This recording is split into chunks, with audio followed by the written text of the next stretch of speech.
मत्स्य व्यवसाय मंत्री नितेश राणेंनी आरोग्य शिबिराच्या माध्यमातून वरळी कोळीवाड्यात हजेरी लावली। आमदार आदित्य ठाकरेंच्या मतदारसंघात राणेचा कार्यक्रम होत असल्यानं नितेश राणे काय बोलतील याकडे सर्वांचं लक्ष लागलं होतं। अपेक्षेप्रमाणे नितेश राणेंनी ठाकरे पिता पुत्रांवर जोरदार हल्लाबोल केला। स्वतः मंत्री वडील मुख्यमंत्री होते तरी कोळीवाड्याची परिस्थिती बदलवू शकला नाही। 6000 निवडून येणं म्हणजे बालेकिल्ला नव्हे, ते सध्या राजकीय व्हेंटिलेटरवर आहेत, आम्ही 2029 मध्ये दाखवू असं म्हणत नितेश राणेंनी आदित्य ठाकरेंवर हल्लाबोल केला। तर भारत पाकिस्तान सामन्यावरून शिवसेना पक्षप्रमुख उद्धव ठाकरेंनी केलेल्या टीकेलाही त्यांनी प्रत्युत्तर दिलंय। 2.5 वर्ष येथील आमदारांचे वडील मुख्यमंत्री होते आणि ते मंत्री होते।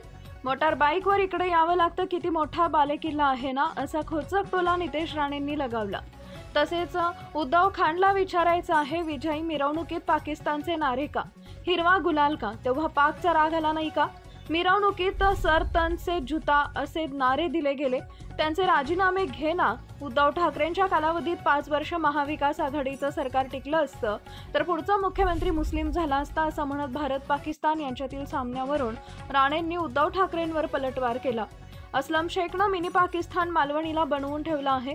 सरकारी भाचा आमदार झाला तो सचिन वाजे सोबत बुकी होता, आता हे भारत पाक मॅच बद्दल बोलतात। जिहादी हृदय सम्राटकडून राष्ट्रभक्तीची गरज नाही। ऑपरेशन सिंदूरवेळी हा लंडनमध्ये बसलेला, तेव्हा लंडनमध्ये कोणत्या बारमध्ये होता हे दाखवू का? तेव्हा तुम्हाला हिंदुत्व का नाही आठवलं? थंड हवा तिथं खात होता असं म्हणत आशिया चषकातील सामन्यावरून शिवसेनेनं सुरू केलेल्या आंदोलनावर राणेंनी भाष्य केलंय।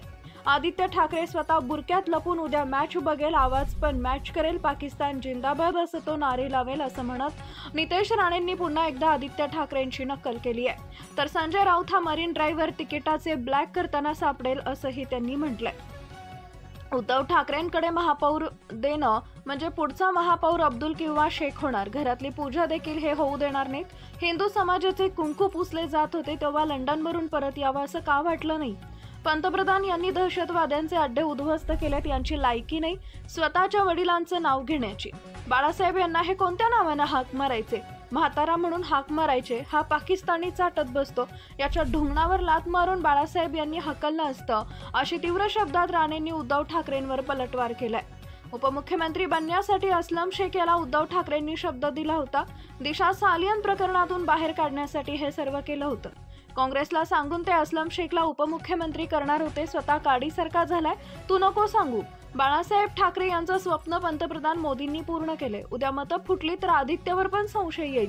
युबीटीच्या खासदारांचं काय भविष्य आहे? पतपेढीच्या वेळी देखील इतके ऍक्टिव्ह नव्हते, एवढे आता ऍक्टिव्ह झालेत। मला तर आमची काळजी वाटते, आमची तब्येत खराब झाली आहे, बघा चांगला डॉक्टर असेल तर, असा उपरोधिक टोलाही राणेंनी लगावलाय।